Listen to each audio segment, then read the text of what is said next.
সে এনসিপির গুন্ডারা মার খেয়েছে এবং এ যেন তেন মার নয় গো নালা, এটা হচ্ছে সামাহাদি মার। তো এই মায়ের খাওয়া দেখলে আসলে মানুষের কষ্ট লাগবে, মারামারি ভালো জিনিস না, কিন্তু আমার আসলে খুবই সেই কষ্ট যেহেতু লাগা উচিত, তাই আমারও খুব কষ্ট হচ্ছে। তো কষ্ট হওয়ার কারণে কি আর করবো, ভাবলাম এই কষ্টটা আপনাদের মাঝেও শেয়ার করি। আপনারা যারা যারা দেখছেন তাদের কতটুকু কষ্ট হচ্ছে সেটা আমাকে একটু অনুগ্রহ করে জানাবেন, লিখবেন এবং আপনারা চাইলে এটি শেয়ারও করতে পারেন। শামা হাদি জানেন, বাংলাদেশের রাজনীতিতে অলংকার, একজন খুবই তীক্ষ্ণ একজন রাজনীতিবিদ, যার সেই বিখ্যাত ডায়ালগ আমরা একটু শুনি। আগামী 24 ঘন্টায় অ্যাকশন দেখবো, অ্যাকশন সাল্লাল্লাহু চিন্তা ফলাইতে হবে খানকি। জি, এটি যখন গোপালগঞ্জে মিলিটারিরা গণহত্যা চালাচ্ছে তখন সেই মিলিটারিদের উদ্দেশ্যে বলছিল যেন আওয়ামী লীগের কর্মী সমর্থকদের ওইটা করে ফেলে, তাদের উপরে যেন গণহত্যা চালানো। বাংলাদেশের অস্তিত্ব থাকবে না যদি গোপালগঞ্জ বাইতে থাকে। গোপালগঞ্জ বেঁচে থাকলে নাকি বাংলাদেশের অস্তিত্ব থাকবে না। এখন হাদি নিজেই বেঁচে নেই, আমি খুবই দুঃখিত তাকে নিয়ে যে লাশের রাজনীতি জামায়াত করলো। তো এইবার হাদির মতো অন্যান্য যারা জুলাই জঙ্গিগুলো রয়েছে, সার্জিস, হাসনাত, আরও নাসির উদ্দিন, মাসুদ, এদের অবস্থা কি করেছে? হবিগঞ্জে তারা গেছিল জুলাই পদযাত্রা, মানে জুলাই যেখানে নিভে গেছে, তো তারা হবিগঞ্জে গেছিল এই দোকান নিয়ে একটু যেন একটু ব্যবসাটা বাড়ানো যায়। তো হবিগঞ্জের ছাত্রদলের কর্মী সমর্থকরা কি করেছে তাদের সাথে, চলুন একে একে দেখা যাক। আপনাদের কাছে অনুরোধ করবো, আপনারা যদি মনে করেন এই ভিডিওটি গুরুত্বপূর্ণ তাহলে শেয়ার করতে পারেন। চলুন আমরা দেখি তাদের শামা হাদি কিভাবে করে দিল।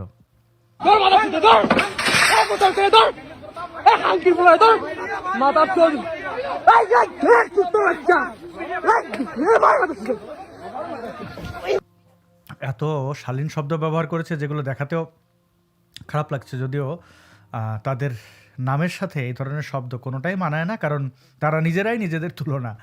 তো আমরা একটু ডিটেলে দেখার চেষ্টা করি, স্ক্রিনটি বড় করি। শুনতে পেলেন তাদের উদ্দেশ্যে স্থানীয় জনতা কি বলছে। তাদের বেধড়ক শামা করে দিয়েছে আর কি।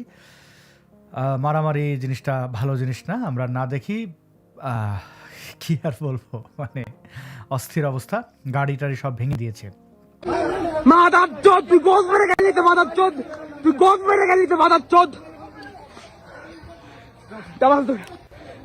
যদিও রাজনীতিতে এগুলোই ভাষা,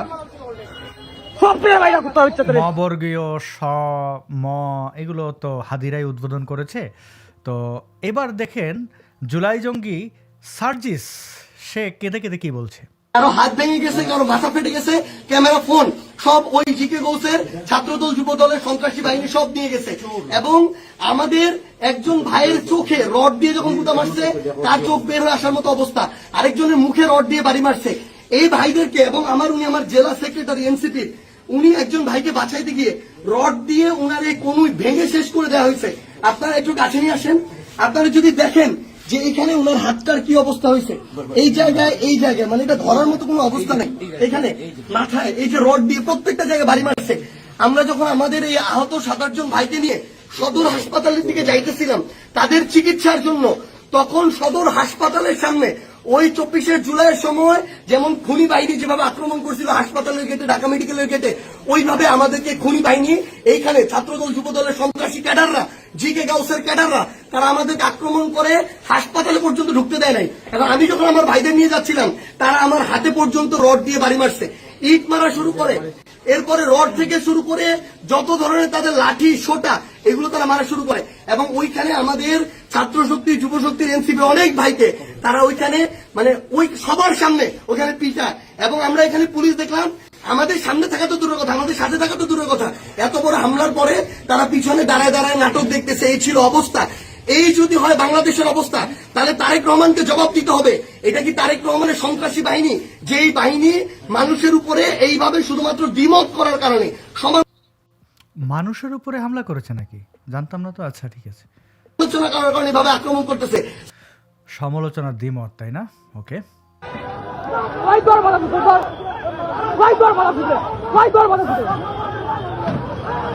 আচ্ছা, এই মারামারির এত দৃশ্য দেখানোটা আসলে আমার খুব কষ্ট হচ্ছে তাদের এই অবস্থা।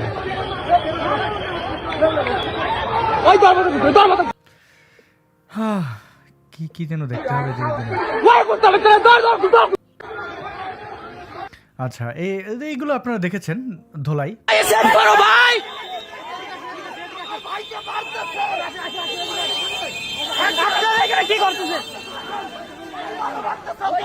প্রশাসন কিছু করতেছে না ভাই, ভাই আমাদেরকে মারতেছে ভাই, ভাই প্রশাসন টাকা টাকা দেখতেছে। আরে সেনাবাহিনী কই? ওয়াকার ভাই চলে প্রশাসন আসেন। দেখতেছে ভাই, আমাদেরকে মারতেছে ভাই। ওয়াকার ভাই আপনি চলে আসেন, হাতে গো শামা ভাঙ্গি দিতেছে।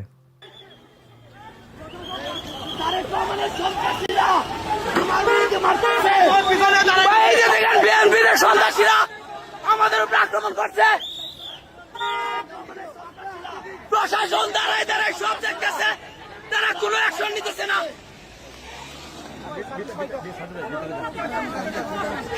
আরে ছাত্রলীগের সার্জিসকে এভাবে মারা ঠিক হয় না। ও ছাত্রলীগ, ও এখন জানি কি করে, ও জামাত, ও গুপ্ত জামাত ছাত্রলীগ। তো ওকে, এদের বক্তব্য যেন কি দেখেন তো। কিশোরগঞ্জে গিয়ে কি বক্তব্য দিয়েছে নাসির। এখন একজনে বলে হাওড়ের এমপি ফজলু। আমি কিশোরগঞ্জের জন্য সুনাম করতে চাই, এই বাংলাদেশের শীর্ষ সন্ত্রাসী, মুজিববাদী সন্ত্রাসী এই ফজলুর রহমান কিশোরগঞ্জের জন্য একটা কলঙ্ক। এই আচ্ছা, বাংলাদেশের শীর্ষ সন্ত্রাসী যদি ফজলুর রহমান হয়ে থাকেন, ও বলছে বীর মুক্তিযোদ্ধা ফজলুর রহমানের কথা, তিনি যদি তাই হয়ে থাকেন তাহলে ওকে ওইখান থেকে বেঁচে ফিরতে পারে? এদের চেলাপেলারা আজকে যে মাইটটা খাইছে হবিগঞ্জে, তো কিশোরগঞ্জে ফজলুর রহমান যদি আসলে সন্ত্রাসী হতেন তাহলে ওদের একটারও চেহারা একই রকম থাকতো? এই চেহারা নিয়ে হাসি মুখে ফিরতে পারতো? এরা যে মাইটটা খায়, এদের যে হাদি হয়ে যেতে হয়, এমনি এমনি হয়, এই যে চিত হয়ে পড়ে আছে, এদের লজ্জা করে না? এটা কি এমনি এমনি? মানুষকে তারা মারার সময় তাদের খুব মজা লাগবে, আবার তাদের যখন হাদি বানিয়ে দেবে তখন বলবে, কান্নাকাটি শুরু করবে, সেনাবাহিনীকে ডাকবে, এরে ওরে ডাকবে। তো মানে মামুর বাড়ির আবদার, চিন্তা করেন। দেখেন, কাউকে মারলে পিটাইলে সেটা কি খুশি হওয়ার মতো কাজ না, কিন্তু এরা এমন কাজ করে। এদের দুঃখ দেখছেন, মানে সিরিয়াসলি আমার এদের দুঃখ দেখলে আমার তাদের প্রতি কোনো করুণা হয় না, বরং হাসি পায়। এই সার্জিসের চেহারাটা দেখেন, এদের একদম চোখটোক উপড়ে দিছে। যেমন কর্ম তেমন ফল, যাবে গুন্ডামি করতে। একটু আগে নাসিরের বক্তব্য শুনলেন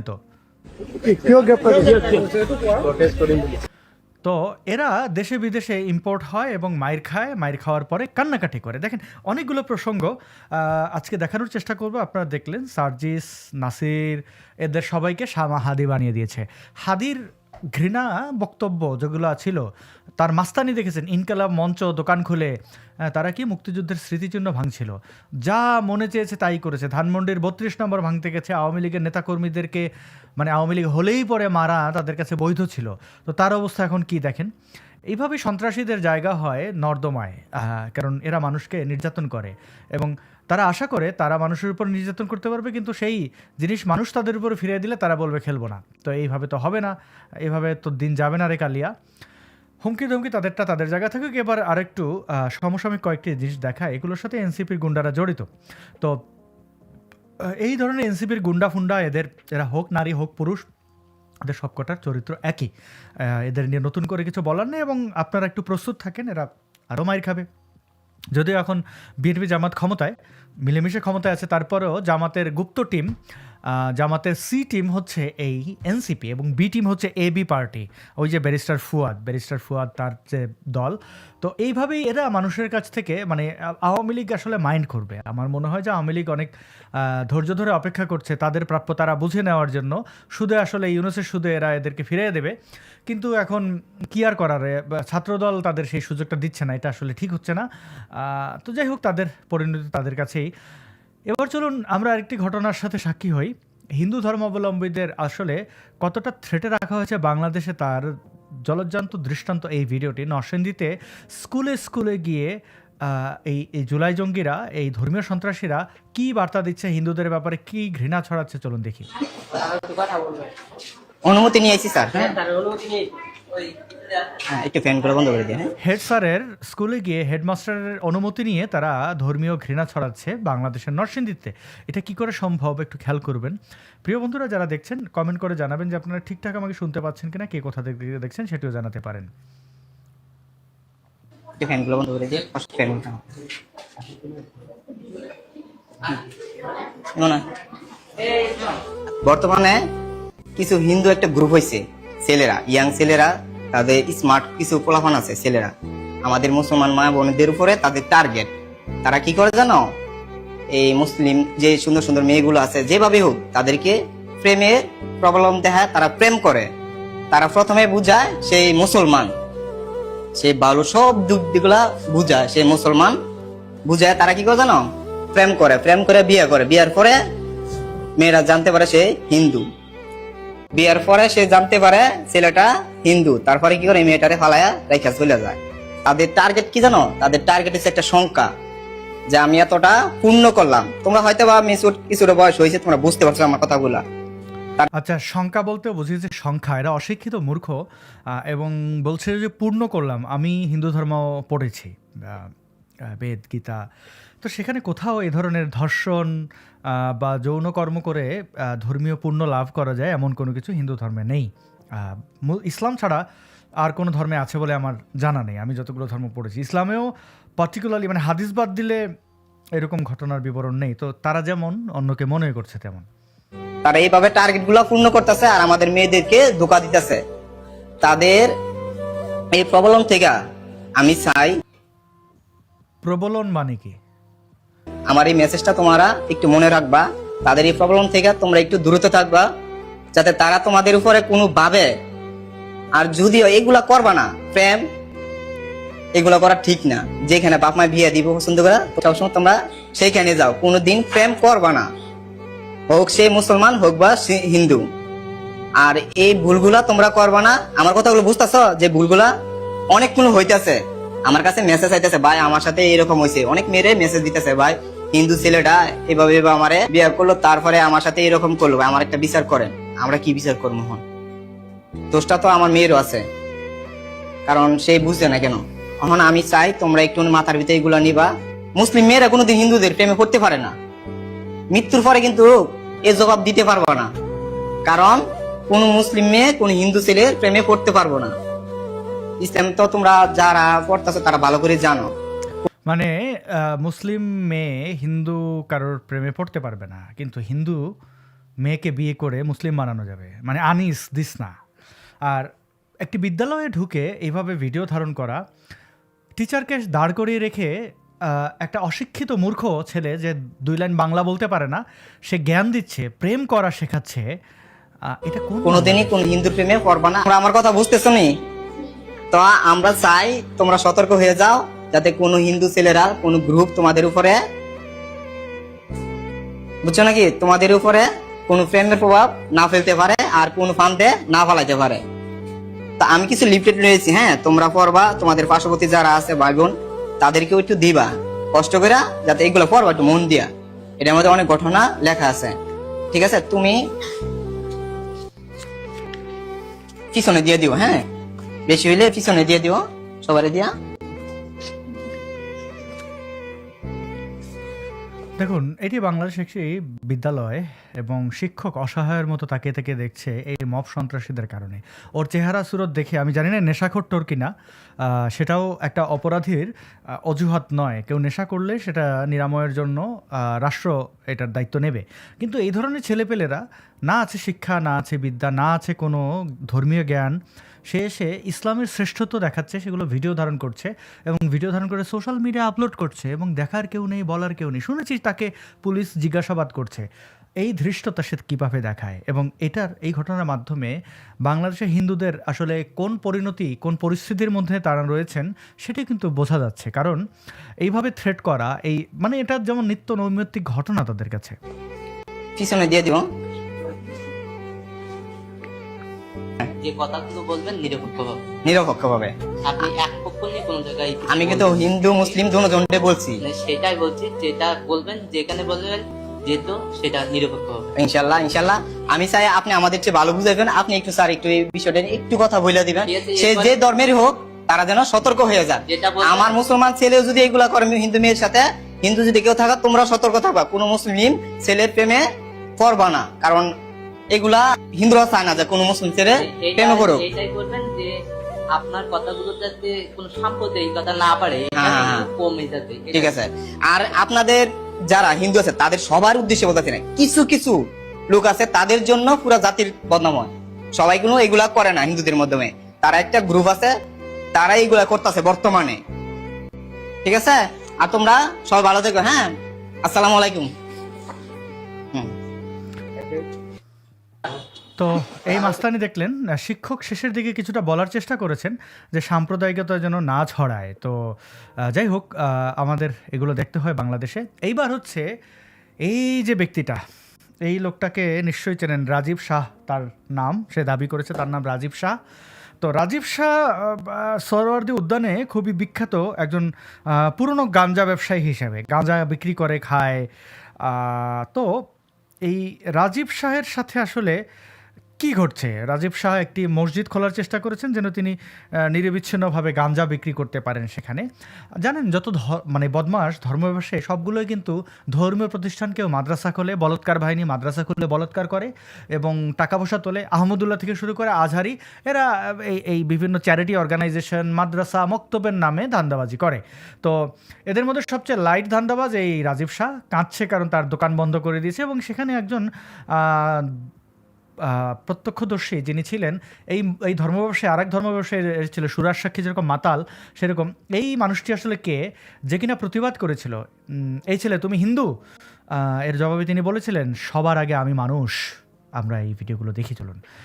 তার নাম মোহাম্মদ আমজাদুল। তিনি কিভাবে প্রতিবাদ করেছেন আপনারা জানেন। আমরা আমজাদুলের বক্তব্য শুনি। তিনি একটি স্ট্যাটাস লিখেছেন 6 ঘন্টা আগে। আমি অবাক হয়ে দেখি বাংলাদেশের মানুষের সবাই কিন্তু আসলে হারিয়ে যায়নি, সবাই ডুবে যায়নি। দেখি আমরা এখানে কি রয়েছে, তিনি কি বলছেন। আচ্ছা, আমরা একটু বোঝার চেষ্টা করি যে অনেকেই বলছে আমি মুসলিম হয়ে কেন মন্দির ও গির্জা বানানোর কথা বলেছি। এতে অনেক মুসলিম ভাই কষ্ট পেয়েছেন। তাদের উদ্দেশ্যে শুধু এতটুকুই বলি, যখন আচ্ছা আমি একটু ভালো করে এটি দেখাই। আচ্ছা,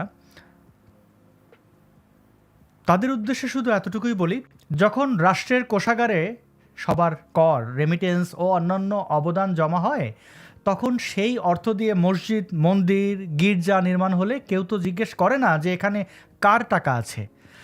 মসজিদে নামাজ পড়লে কেউ বলে না এখানে হিন্দুর টাকা আছে তাই নামাজ হবে না, এরকম কোনো দাবি কেউ করে না। আবার মন্দিরে পূজা হলেও কেউ বলে না এখানে মুসলিমের টাকা আছে তাই পূজা হবে না, এমন কোনো দাবি কেউ করে না। মসজিদ নির্মাণে হিন্দু শ্রমিক কাজ করেন, আবার মন্দির নির্মাণেও মুসলিম শ্রমিক কাজ করেন। হাসপাতালে যখন রক্তের প্রয়োজন হয় তখন কেউ জিজ্ঞেস করে না এটা হিন্দুর রক্ত নাকি মুসলিমের। তাহলে এত ভেদাভেদ কেন? মানবতা, ন্যায় বিচার ও পারস্পরিক সম্মান, এসবই তো আমাদের সবার জন্য সমান হওয়া উচিত। এটি বলেছেন মোহাম্মদ আজহারুল। তার নাম আজহারুল। এই সেই ব্যক্তি যার ভিডিও ওই মোল্লাকে কথা দিয়ে নাজেহাল করতে আপনারা দেখেছেন। আমি সেই ভিডিওটিও দেখানোর চেষ্টা করব।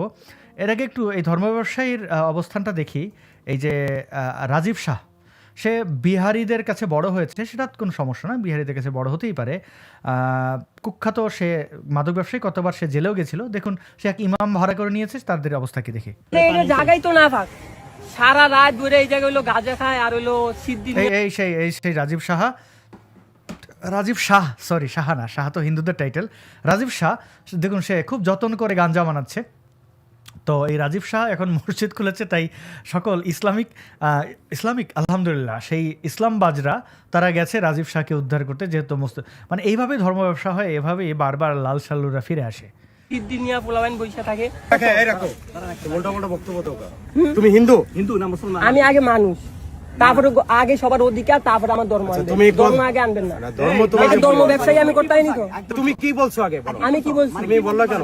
আমি কি বলছি তুমি গির্জা নির্মাণ করবে? অবশ্যই করবো, যদি এটা মসজিদে তাহলে গির্জা করার অধিকার আছে, এটা হিন্দু ভাই তুমি এটার মধ্যে গির্জা করবা? এটার ভিতরে না, এর পাশে করবো আমি। পাশে করবা কেন? অবশ্যই করবো, তার না মসজিদ তোমার করতে গির্জা তো এখানে আছে। তার না তো মসজিদ এই পাশে আছে, আছে অবশ্যই আছে এখানে মসজিদ, হবে মসজিদ তাই হবে। গির্জা হইব, মন্দির তুমি হইব। তুমি ইতিহাস জানো, কথা বলো না। দেখেন এই মোল্লার অ্যাটিটিউড, দেখেন মোল্লার ভাবধারা, যে তোমার মন্দির এখানে, মানে ধরেই নিয়েছে এই লোক হিন্দু। যখন কেউ সত্য কথা বলে, যখন কেউ অন্যায়ের প্রতিবাদ করে, যখন কেউ ধর্ম ব্যবসায়ীদেরকে প্রশ্ন করে, প্রশ্নবিদ্ধ করে, তখন তাদের অস্ত্র একটাই, সাম্প্রদায়িক তকমা দেওয়া। বলো না, ধরো। উনি তো এটা মানে ষড়যন্ত্র, এক কথা এটা হলো উনি নিজে নিজে জানে এটা ষড়যন্ত্র কাজ করতেছে। আর যে মোল্লা একটা এই জায়গায় আইছে, মানে ওনার কথা এখন কি বলবো, মানে উনিও ওনাদের পক্ষে। যে মোল্লা এখানে আসছে, আমি এই ভদ্রলোক মুসলিম, তাকে আসলে ধন্যবাদ না দিয়ে পারি না, তিনি কি সুন্দরভাবে তুলে ধরেছেন। এখন এই জায়গায় হইলো যদি মসজিদ হয় তাহলে মন্দিরও হইব, কারণ সরকারি জায়গায় সবারই দখল করার অধিকার আছে। যদি উনি দখল করে তাহলে ওনারা পারবে না কেন? বাংলে রমনা কালী মন্দিরও ভাঙতে হবে। উনি রমনা কালী মন্দিরের সম্বন্ধে অত কিছু বোঝেন না, কারণ হচ্ছে রমনা কালী এই জায়গার নামই ছিল আগে রমনা উদ্যান, পরে যখন সরোয়ার্দী মানে শহীদ সরোয়ার্দী ওনার নামে পরবর্তীতে এটা শহীদ সরোয়ার্দী উদ্যান করা হয়েছে। কিন্তু উনি ওই দিনটা বললো যে যদি এই মসজিদও ভাঙে তাহলে ওই মন্দিরও ভাঙতে হবে, মানে ওনার ভিতরে আসলে একটা ষড়যন্ত্র কাজ করতে আসবে। এখানে যদি স্থায়ীভাবে মসজিদ হয় তাহলে এখানে মন্দিরও হইব, গির্জা হইব, কারণ সরকারি জায়গায় এই জায়গায়। আচ্ছা, এই সোহরাওয়ার্দী উদ্যান কিন্তু রমনাথ উদ্যান ছিল, রমনাথ সাহা এই জমিটি দান করেছিল। এবং রমনা কালীবাড়ি মন্দির আপনারা জানেন, পাশের যে কালী মন্দির, এগুলো এগুলো সবই হিন্দু অধ্যুষিত এলাকা, হিন্দুদের দান করা জায়গায় হয়েছে। কিন্তু সেখানে এখন মসজিদ, মন্দির, কত কাহিনী। উনি হচ্ছে স্থায়ী মানে সরকারি জায়গাটাতে উনি স্থায়ী করতে চাইতেছে। এখন উনি চাইতেছে মানে এই জায়গায় উনি যদি চাইতো যে একটা ঘর তৈরি করতে ওনার থাকার জন্য, তাহলে সেটা আমি কিছু বলতাম না, কারণ উনি হইলো ধর্মটারে নিয়ে আইসে এনে, মেন মসজিদটারে নিয়ে আইসে এনে, কারণ জানে যে এখানে ঘর অনেকে হইতে দিব না, এই জন্য উনি মসজিদ লিয়েছে এই জায়গায়, ঠিক আছে। আর এটা জায়গায় তো না থাক, সারা রাত ধরে এই জায়গায় হইলো গাঁজা খায় আর হইলো সিদ্ধি নিয়ে পোলাবাইন বসে থাকে, জায়গায় না থাক। আর যে পাগল হতো আরো বেশি পাগল, মানে ওই না থাক। আর এর পাশে মোট 5টা মসজিদ আছে। হাদিবাইয়ের কবরের পাশে একটা, পরে হলো শাহবাগ একটা, পরে হলো আপনার হাইকোর্টের একটা, রমনা কালী মন্দিরের একটা, এই যে এটার পিছনে একটা মসজিদ, পরে শিশু পার্কের ভিতরে আর একটা মডেল মসজিদ তৈরি হইতেছে। তারপরে যদি এই জায়গায় মসজিদ তৈরি হয়, আমি যেটা বলছি এটাই হইব, যে আমার অর্থায়ন হইলো এই জায়গায় মন্দির হইব আর গির্জা হইব। তুমি কি বলছো আগে বলো? আমি কি বলছি? তুমি বললা কেন? আমি কি বলছি? তুমি গির্জা নির্মাণ করবে? অবশ্যই করবো, যদি এটা মসজিদে তাহলে গির্জা করার অধিকার আছে, এটা হিন্দু ভাই তুমি এটার মধ্যে গির্জা করবা? এটার ভিতরে না, এর পাশে করবো আমি। পাশে করবা কেন? অবশ্যই করবো, তার না এই মোল্লাকে একদম, মোল্লার একদম লুঙ্গি খুলে দিয়েছে। আমি এই ভদ্রলোককে, অর্থাৎ তিনি মোহাম্মদ আমজাদুল, সরি আজহারুল, আমি দুঃখিত, আজহারুল, তাকে আমি ধন্যবাদ দিই। আজহারুল ভাইয়ের প্রোফাইল এটি, মোহাম্মদ আজহারুল তাঁর নাম। সবার উপাসনালয় নিয়ে তিনি অনেক লিখছেন, কাল থেকে তাঁর অ্যাকাউন্টে এটি যদি হয়ে থাকে, মনে হচ্ছে এটি। এবং তিনি একজন মুসলিম, কিন্তু তিনি উদারপন্থী বোঝাই যাচ্ছে, রেশনাল। তার কাছে দেখেন এই মোল্লাগুলো, এটা কিন্তু কয়েকটা, সবাই একদম পুরো অবস্থা খারাপ, চোখ মুখের অবস্থা দেখেন। যাই হোক, আমরা দেখি আরো কিছু ঘটনা এই পাগলের।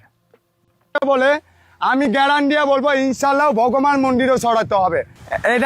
আমি গ্যারান দিয়ে বলবো, গ্যারান মানে হচ্ছে যে কি আমি জানি না, ভগবান মন্দির মানে বাবা গাঞ্জা, কি যেন ফেন্সিডিল, একটা জন্য কি ওই ফদিয়া খায়, ডেনড্রাইট, গাম আর কি, এগুলো সব একসাথে খেয়ে এসে মানে সে বলছে মন্দির সরাই দিতে পারে। এটা রমনাথ সাহার জায়গায় সোহরাওয়ার্দী উদ্যান হয়েছে, মানে নাম পরবর্তীতে পরিবর্তন করা হয়েছে। এটাও একটা গাদ্দারি। বঙ্গবন্ধু শেখ মুজিবুর রহমানের সময়ই 1972 থেকে এই যে পাকিস্তানিরা যে মন্দিরটি ভেঙে, মানে সেই কালী মন্দিরের সেই সুউচ্চ মন্দিরটি ভেঙে দিল, শেখ মুজিবুর রহমান কিন্তু এটিকে পুনরুদ্ধার করেননি। তিনিও অনেকটা সাম্প্রদায়িক আচরণ দেখিয়েছেন। এই আর কি বলি, তিনি তো মুসলিম লীগ নেতাই ছিলেন। তো দেখুন অবস্থান, এটা যদি ভাঙতে আছে আমার আইনে হিসাবে, আমার পবিত্র কোরআনে আইন হিসাবে যেটা আমার প্রয়োজন, ওটা আমি ইনশাল্লাহ করতে বাধ্য। কেন?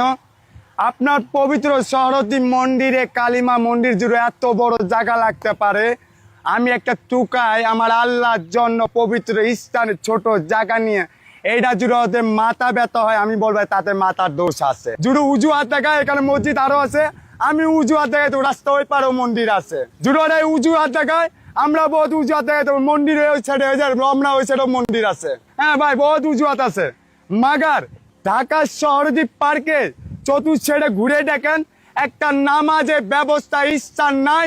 আর দ্বিতীয় কথা আমার পথের মানুষ শিয়ালের পালের পড়াশোনা মতো হুক্কা হুয়া কেয়া হুয়া চিৎকারের চোটে, আজানের চিৎকারের চোটে থাকা যায় না বলে মানে মসজিদ নাই। ধর্ম ব্যবসায়ী বাটপার, মানে কি বলবো, কথাই বলতে পারতেছে না নেশার চোটে। বাংলাদেশের অবস্থা হয়েছে কি জানেন আপনি, 20টার মধ্যে মলের মধ্যেও যদি আল্লাহ লেখা দেখেন, ওই মল এনে তারা মসজিদে রেখে দেবে। মানে ইসলামিক দেখলে এত এত এত এত এত নৈতিক অবক্ষয় কি করে হয়? এটা তো মুসলমানদের যদি অবস্থা এই হয় তাহলে এদের তো ভবিষ্যৎ খুবই খারাপ। মানে এদের বোঝার কোনো ইয়ে নাই। সারা রাত ধরে এই জায়গায় হইলো গাঁজা খায় আর হইলো সিদ্ধি। মানে কি বলবো এটার, আমি গ্যারান্টি দিয়ে বলবো ইনশাল্লাহ ভগবান মন্দিরও সরাতে হবে। আমি গ্যারান দিয়ে বলবো ইনশাল্লাহ ভগবান মন্দিরে সরাতে হবে। কি ধরনের অসুস্থ দেখুন, গাঁজা খাওয়ার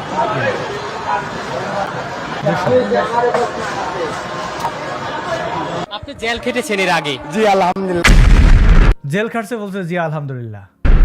কোন মামলায়? মামলায় পেয়েছি মাদক মামলা। আমি আর কি বলবো বলেন, সে মাদক মামলায় জেল কেটেছে। আপনি কি মাদক মানে পাচার করতেন কি? না না না, আল্লাহ কসম করতাম না।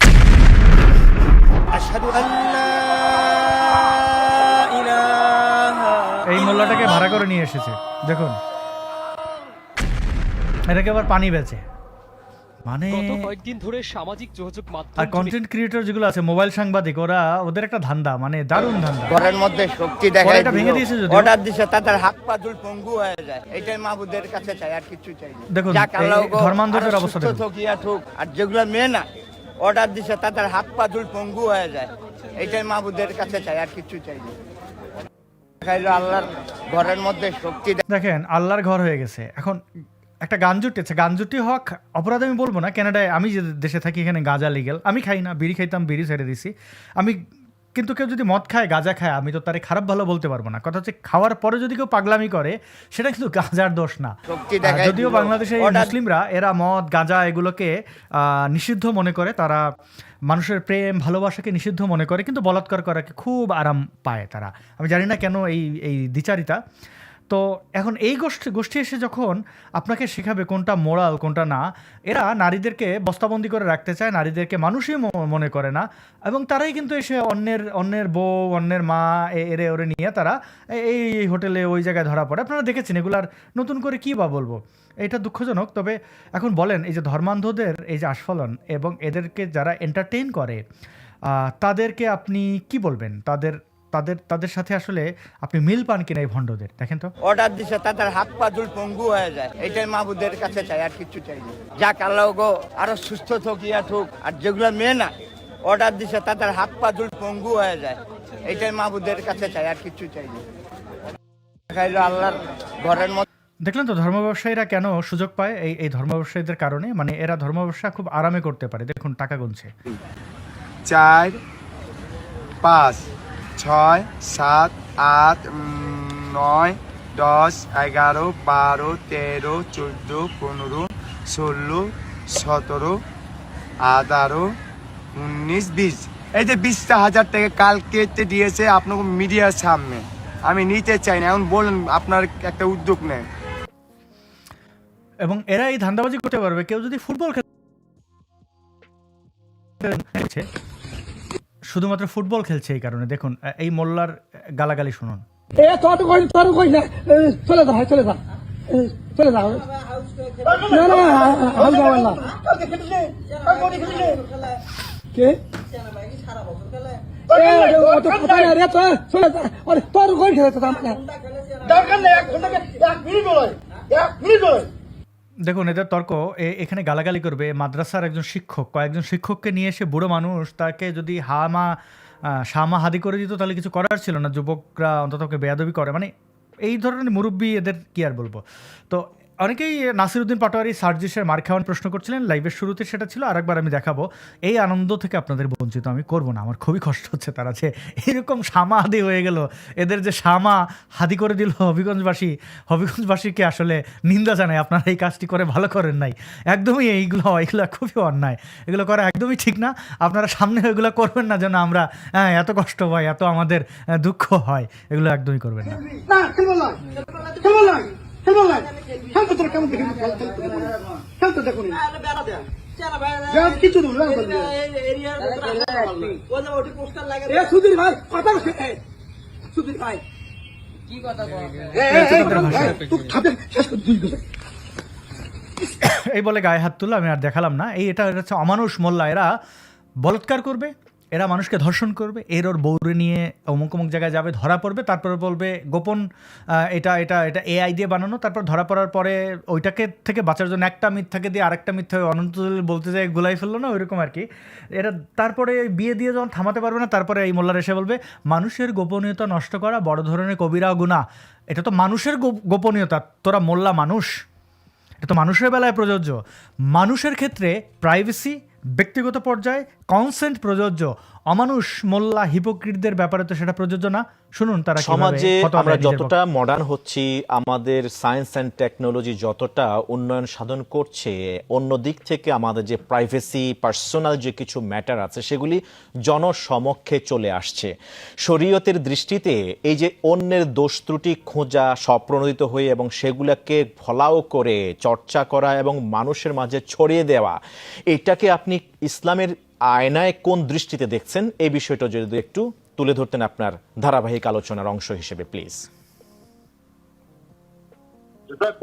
এটি অত্যন্ত গুরুত্বপূর্ণ।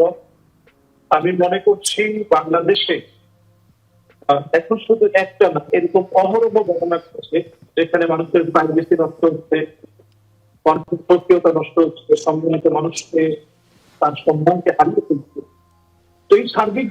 এই মোল্লাগুলো দেখেছেন, মামুনুল ধরা পড়ার পরে বলেছিল মামুনুল 500 একের নামাজ পড়তে গেছিল। এই ভণ্ডগুলোর কথা কি বলবো, এই জামাতি রাজাকারগুলা, এরা আবার মনে করে মানুষের অধিকার। এটা মানুষের তো অধিকার, একটা প্রাণী, একটা কুকুর, একটা গরুর একটা অধিকার আছে, তোরা মানুষ নাকি? তোরা তো এই সমাজের উচ্ছিষ্ট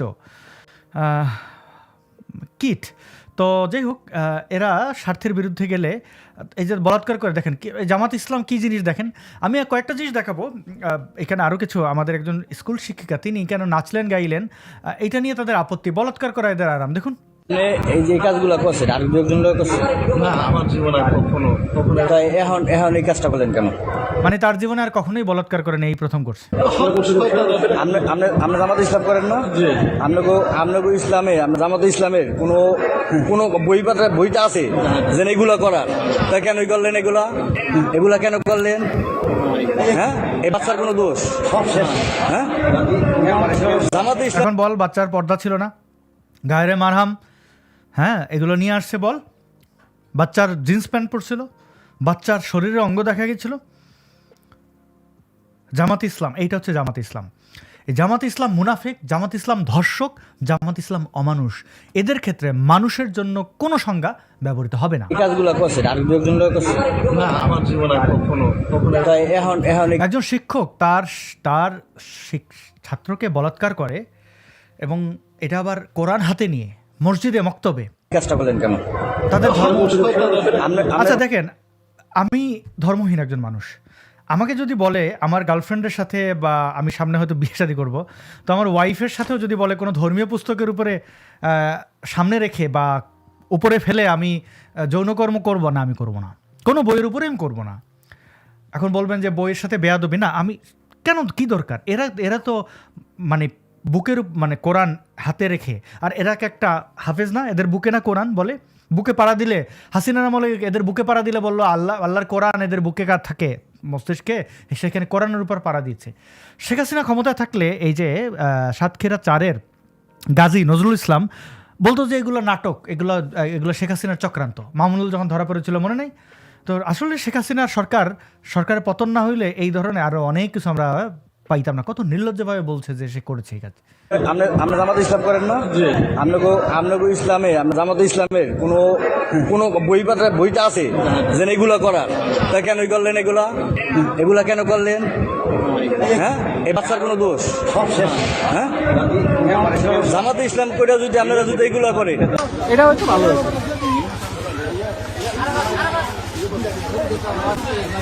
তো এই ধর্ষণকারীকে ধরে নিয়ে গেছে। আরেকটা দেখাই,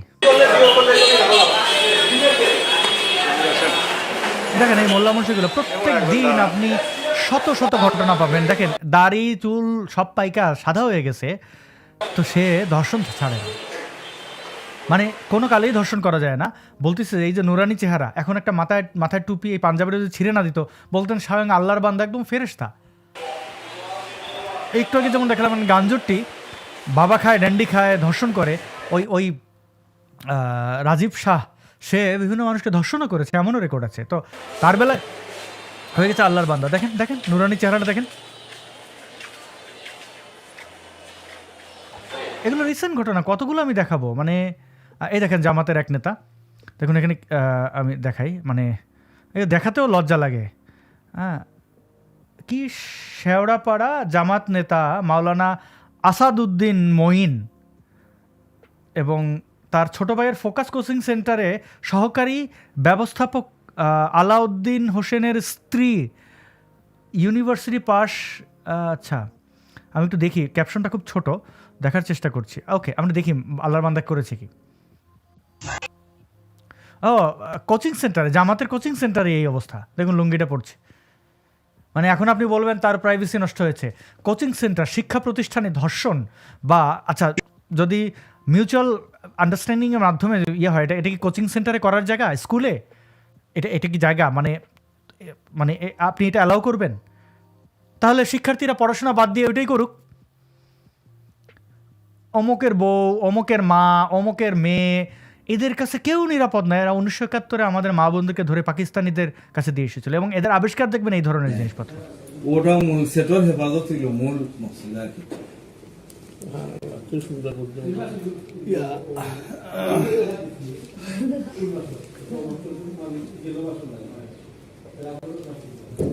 তো এটা অন অফ কি কোন দিকে করেন? মানে তাদের আবিষ্কার হচ্ছে এইটা। মানে এক হচ্ছে মাদ্রাসা বলাৎকার করবে, পান খাবে, মানুষের লিল্লা খাবে। যদি জিজ্ঞেস করেন ইসলাম আপনি পরে কি জানলেন, এই ধরনের আবিষ্কার দেখেন। মোল্লা বেটা বানাইছে কেন? আঙ্গুল লাগাইলে পথ আছে ও রাস্তা বাই হারাইয়া যেমনি হলো তো হইছে না, ওই সেট তো হই গেছে। জি জি, ও তো কোনো অসুবিধা নাই, মানে এটা কোনো ঝামেলা দেন। হ্যাঁ, মা তো না যায় নি তেইলা। এখন আপনি পড়তে তো অন্য টাচ করলে তো ও হয়ে গেল, আবার অন্য হলে কিন্তু লোক আছে, লোক আপনি ইয়ে হলে ওটা আসলে হয়ে গেল। তো আপনার সব পাঞ্জাবি ওরকম সামনে দিয়ে পকেট সারা সামনে দিয়ে খাটিলছ, মানে উদ্দেশ্য কি তাই বাইরে খাটার? সুরেন থেকে আমার সেটা সেফ নাই, সেফ নাই। আর এই যে বইল গিয়া আর দিলে তো মেন জায়গা তার ইবে আর দিলে তো আচ্ছা, বেচারা বুঝাইছে, সিলেটি ভাই যারা আছেন এরা বুঝাই ফেল বুঝাইছে, মানে আর দিলে তো মেইন জায়গা, মানে লকটায়ার আছে মোবাইল বেটার ইবে আর এরপর ইবে সেই আছে, এরপরে আমার দুই চোখ সামনে দিয়া ইবে দিয়া আর ইও নাই, ওর লাগে আমি ওদিকে ইবে দিয়ে পকেট ডাইনে বামে পকেট দেওয়াটাও তো ভুল শুরু লাগে না। টেইলার স্যার কোয়ার দরকার সব সামনে দিয়ে দিয়ে দুই আঙ্গুল হারাইয়া কাম করে দে আগলো স্যার ইয়া। তো ওটা একটা আপনার কত টাকা হইলা খাবার? এটা 2000 টাকা নাই ওগো, এটা মারলে পড়ে না ওগো, তুরাতা দেখাচ্ছেন।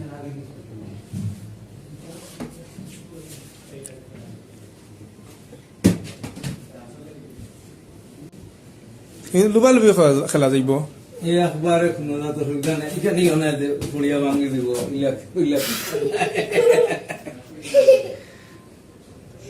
মাদ্রাসার মোল্লা দেখেন ফুটবলের তো খেলা যাইব মনে হয়।